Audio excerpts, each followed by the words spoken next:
estamos de volta com o nosso Boa Noite Investidor, hoje sexta-feira, dia 16 de março.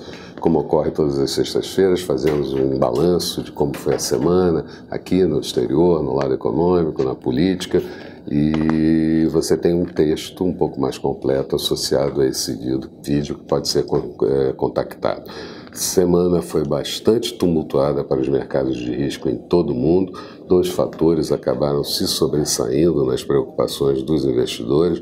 De um lado, o rescaldo da decisão do governo americano em sobretaxar produtos de aço e de alumínio.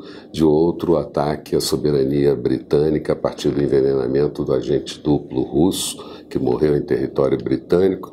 E por aqui predominou a paralisação da agenda econômica, sinalizando que nada de importante será votado daqui até as próximas eleições. E ainda assim, uma postura dúbia com relação à privatização da Eletrobras por parte do governo. No âmbito externo, nenhum país deseja certamente entrar em guerra com os Estados Unidos, guerra comercial, bem dito, mas todos criticaram a imposição americana de sobretaxar. Tivemos algumas ameaças veladas de retaliação de parte dos países, e os Estados Unidos acabaram afrouxando um pouco a situação. No último dia da semana, disseram que algumas isenções estão sendo negociadas com países e que na próxima semana vão continuar negociando essas isenções. De qualquer forma, nenhum país deseja nem guerra comercial, nem recorrer à OMC para pleitear seus direitos. Em contrapartida, os Estados Unidos mostra esse afrouxamento, mas também fez ao longo da semana várias modificações no secretariado. Os Estados Unidos querem, na verdade, reduzir o seu déficit comercial com a China. Falou-se em 100 bilhões de dólares, e nós já tínhamos dito aqui que a China teve um superávit em fevereiro desse ano de 21 bilhões de dólares contra os Estados Unidos. De qualquer forma, essa celeuma de guerra comercial ainda vai ter seus desdobramentos nos próximos meses, com certeza. Enquanto isso, o Brasil tenta acelerar acordos do Mercosul com a União Europeia e também com a parceria Transpacífico. De outra feita, no que versa especificamente ao Reino Unido, o governo britânico decidiu na semana banir 23 diplomatas russos do país, convocou reunião do Conselho de Segurança e cancelou alguns acordos bilaterais que mantinha com a Rússia. Theresa May buscou e conseguiu apoio de aliados como França, os Estados Unidos, a Alemanha e a Itália, e o governo americano também acabou impondo novas sanções à Rússia, o que certamente vai provocar alguma resposta da Rússia, não só para os aliados, mas especificamente para os Estados Unidos. Na China, durante a semana, tivemos a divulgação de dados de conjuntura referente ao mês de fevereiro. A produção industrial expandiu no mês 0,5 ponto percentual, no bimestre uma expansão anualizada de 7,2%. As vendas no varejo cresceram no mês 0,76%, anualizadas no bimestre 9,7%. E as vendas de imóveis novos mostraram alta no bimestre de 15,7%, mas desacelerando na base anualizada do mês anterior. No Japão, o presidente do BOJ, o Banco Central japonês, Kuroda, seguiu afirmando que a política será ultra flexível no que diz respeito à área monetária, mas a ata divulgada durante a semana mostrou que alguns membros do Comitê de Política Monetária japonês não concordam com essa postura. Mas Kuroda insiste em afirmar que não vai mudar a política monetária até que a inflação esteja apontando para 2%.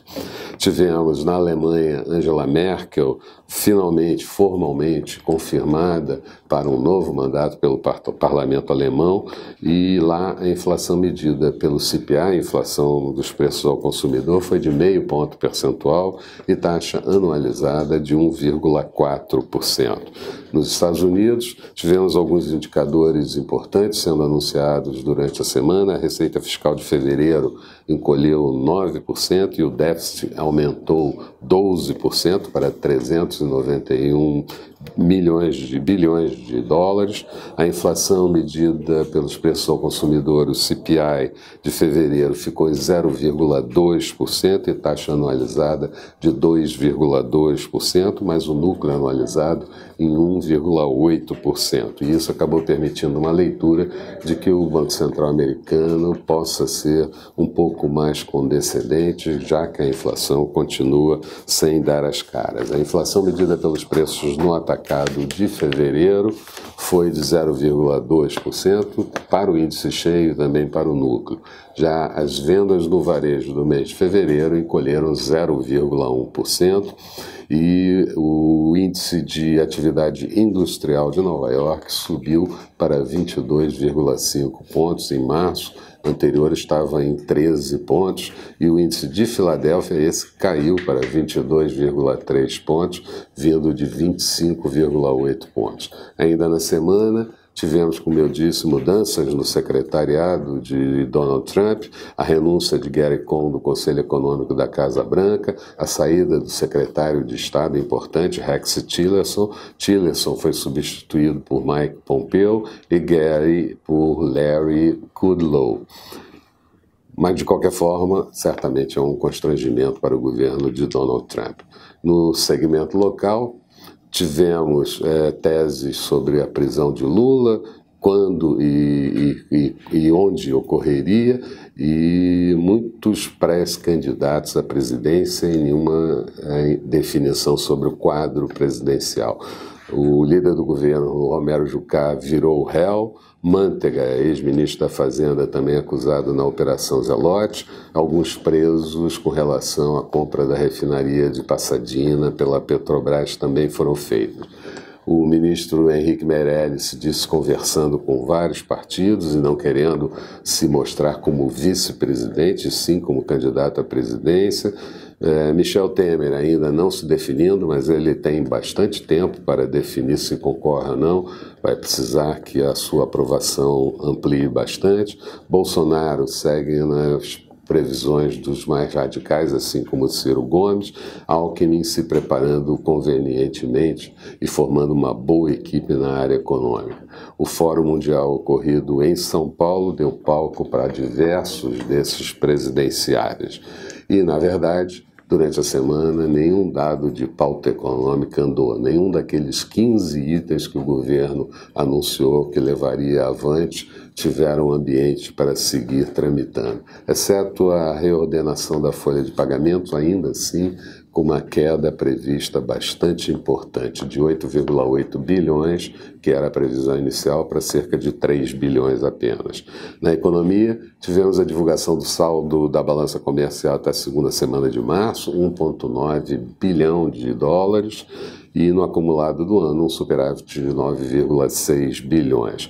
O IBGE também anunciou as vendas no varejo de janeiro em expansão de 0,9%, em 12 meses com 2,5%, mas o que podemos extrair daí é que a elevação das vendas no varejo ainda é muito lenta, mas ainda assim inconsistente.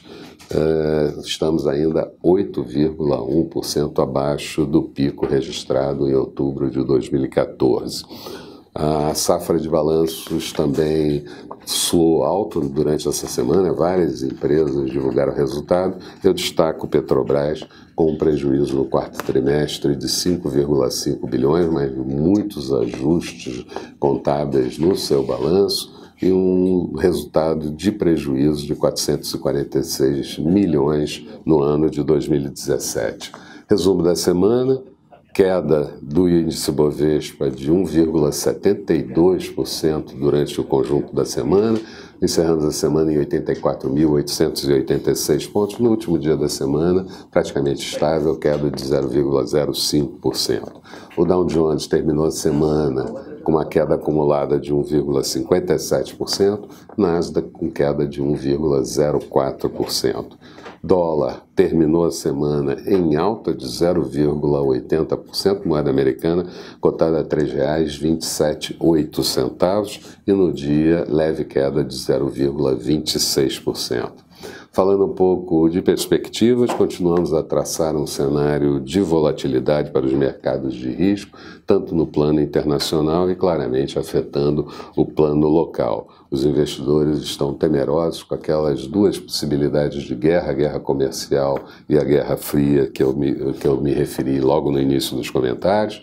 Nesse momento é difícil projetar como essas duas situações vão se desenvolver, como os aliados vão reagir, como os países vão reagir à tarifação comercial, mas certamente isso é o fator de maior volatilidade. Falando no campo das possibilidades, ainda teríamos a possibilidade de aperto monetário por parte de bancos centrais da Europa e também dos Estados Unidos, e isso claramente afeta o fluxo de recursos canalizados para os emergentes. Nesse aspecto, alertamos que durante a próxima semana teremos a reunião do Copom por aqui, a taxa de juros deve ser reduzida em 0,25 e provavelmente deixar a porta aberta para mais queda, enquanto nos Estados Unidos o Fed faz a sua reunião e deve levar a taxa de juros básica em 0,25% e os mercados vão certamente reagir em função desse cenário. Portanto, o cenário estabelecido é de grande nervosismo e ajuste de posições, a expectativa é de maior cautela por parte dos gestores de recursos e isso vai certamente significar menor exposição ao risco até que o quadro seja melhor definido. Olhando do ponto de vista da análise técnica, o Ibovespa mostra uma certa zona de acumulação, eu diria ali entre os 87.200 pontos e 85.000 pontos, fechamos um pouco abaixo disso, mas o importante seria não perdermos o patamar de 83.700 pontos, sob pena de maior precipitação, uma aceleração do índice, e bom mesmo seria se conseguíssemos galgar o patamar de 86.000 pontos, quando o mercado poderia começar a mostrar um pouco mais de consistência. Eram essas as principais observações que eu gostaria de fazer. Tenham todos um bom final de semana. Vamos estar de volta na segunda-feira, bem cedo aqui com o nosso Bom Dia Investidor. Até lá, então.